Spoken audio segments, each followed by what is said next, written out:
Singularity University is a unique place on the planet. It's the only place that a graduate student can come and really study all of the rapidly growing, exponentially increasing technologies. Technologies like computers, networks, sensors, artificial intelligence, robotics, synthetic biology, digital medicine, 3D printing. These are the technologies that are enabling entrepreneurs to literally have an impact on the planet that only the largest companies and governments could do before.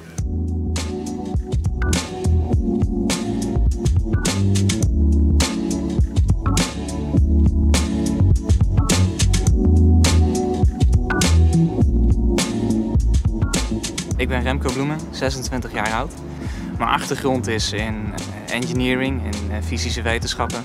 En daarnaast ben ik ondernemer in de software. Ik ben hier op Singularity University vanwege de Nederlandse Global Impact Competition. In die wedstrijd kunnen topstudenten meedoen om een maatschappelijk vraagstuk op te lossen. En de winnaar gaat dan 10 weken gratis via een scholarship naar Singularity University in Silicon Valley. Today we have about 2000 alumni from our 10-week graduate studies program and our week-long executive programs in over 85 countries. Holland is one of the leading countries. It's very disproportionate on the size. Per capita, we probably have more Dutch people than any other country in the world. Er zijn op dit moment 3 Nederlandse studenten geweest bij het zomerprogramma. Nou, Remco is dus dit jaar naar het zomerprogramma gegaan. De reden is omdat Remco heeft 3 studies afgerond. Onder meer bij de University of Cambridge. Heeft onder meer gewerkt bij Stephen Hawking. Dus ja, een bijzondere kandidaat met een behoorlijke track record op het gebied van ondernemerschap. Hij heeft zijn eigen onderneming, daarom is hij hier naartoe gegaan.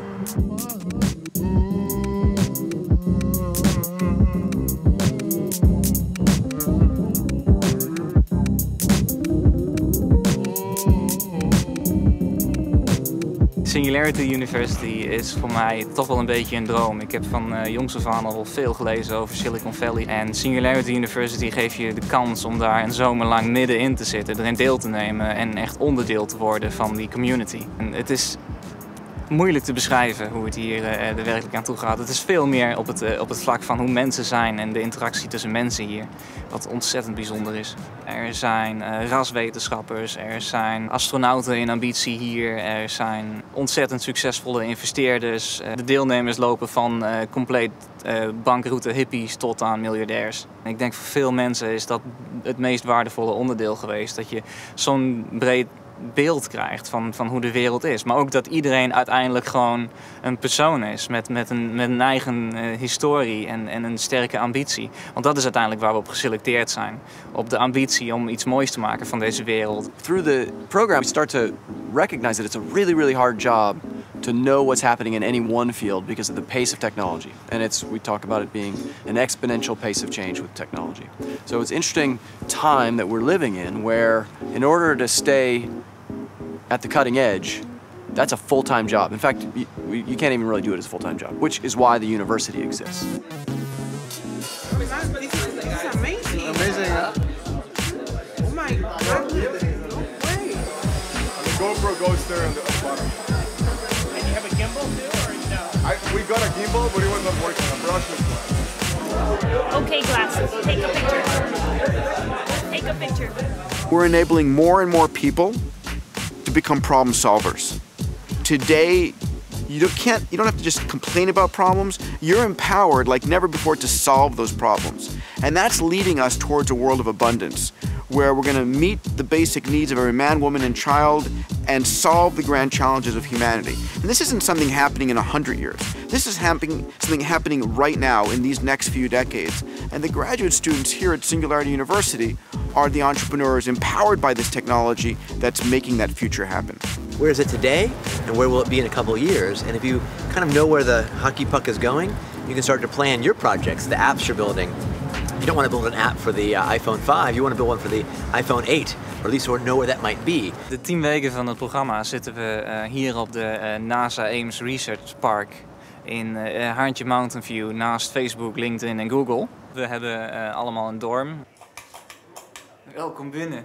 De meeste delen een dorm met een dormmate. Erg leuk dat. Amerikaans. Ik zou je zeggen, de halve glimvuur die is hier ongeveer opgedronken in Mountain View. Met wat vrienden.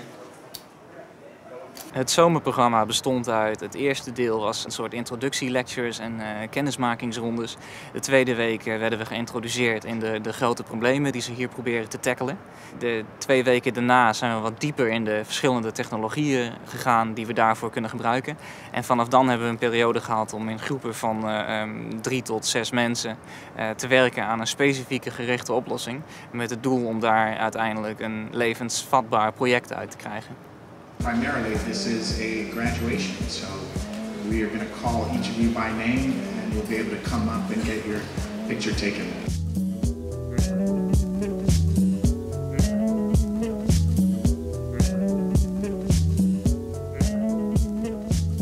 This is the first day of the rest of your life. The past is the past and the future is all that we have.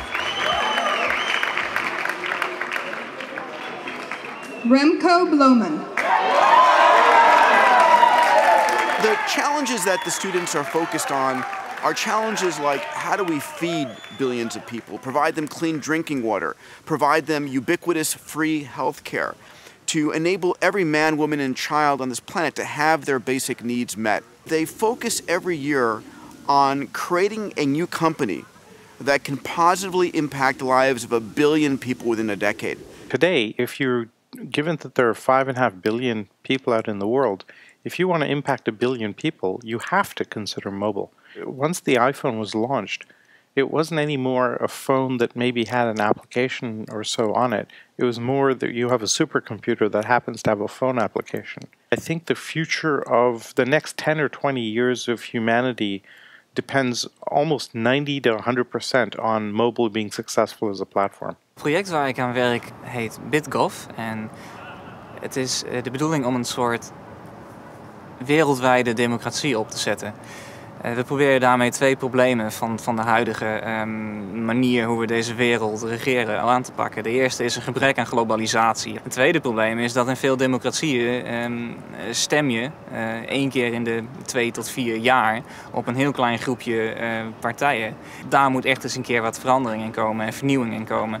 Dus wat wij gemaakt hebben is een omgeving waarin je een overzicht krijgt van alle wetsvoorstellen die liggen in alle overheden in de wereld. En jij kunt daar dan op gaan reageren als wereldburger zijnde. Of the 6 people working on this team, 5 come from countries that were affected by the recent uprisings, and some of us were actually involved in some of these protests. We expect this to actually become a significant player within the field of global politics. We zijn hier nu in het Computer History Museum. En we gaan hier richting de buitenwereld de afsluiting doen van het Singularity University programma. We hebben de gelegenheid om allemaal de video's die we gemaakt hebben voor onze teamprojecten te laten zien. Het is toch wel heel erg spannend.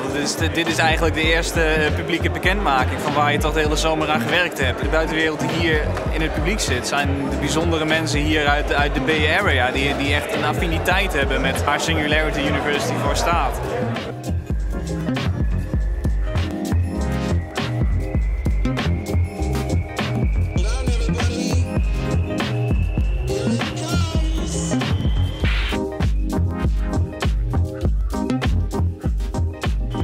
I am really excited about the BitGov project and that direction. You know, we're living in a time where the state of government and regulation is not keeping up with technology at all. This is the future of governance. It may take a while to get there, but this is how we will manage ourselves and govern ourselves in the future. I'm hugely excited about that project and I'm trying to figure out how we can help and get involved. Ik heb hier veel geleerd over eigenlijk wat de Nederlandse cultuur zelf inhoudt. In de Nederlandse cultuur is het toch wel iets tegen je kop boven het maaiveld uitsteken. Mensen die gekke ideeën hebben, die worden niet gewaardeerd daarvoor. Voor de rest is denk ik het delen, de openheid in Silicon Valley is ook groter dan in Nederland. Dus ik denk in Nederland iets meer wantrouwen, iets meer geslotenheid. Als je een gek bedrijf start, je krijgt 1 miljoen bij elkaar, je probeert het, je doet je best ervoor, maar het blijkt toch niet te lukken en de boel gaat failliet. Dat wordt hier gezien als ervaring en dat is iets dat je op je cv zet en in je volgende ding weer meeneemt. In Nederland is het iets wat je weer helemaal onderaan de carrièrebladden plaatst.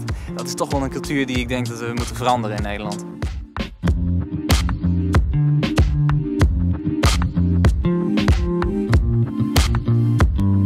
Take an interesting group of people and you put them someplace in a somewhat isolated manner, and then you inspire them with an amazing new perspective of what the future could look like, and you challenge them as intensely as we do to come up with ideas to impact 1 billion people, and something amazing is going to happen. Over 10 weeks, I think your brain probably starts to work differently, right? So there's a much different optimistic and critical perspective that the students leave with. Actually, the #1 response that people get when they leave is that their friends, their family, their coworkers think they're crazy. Ik ben gewaarschuwd dat dit een programma is dat je leven gaat veranderen. Het absolute hoogtepunt voor mij hier op Singularity University is dat ik in een hele korte tijd minstens 40 ontzettend goede nieuwe vrienden heb gemaakt wereldwijd. Die ga ik mijn leven lang bij me houden.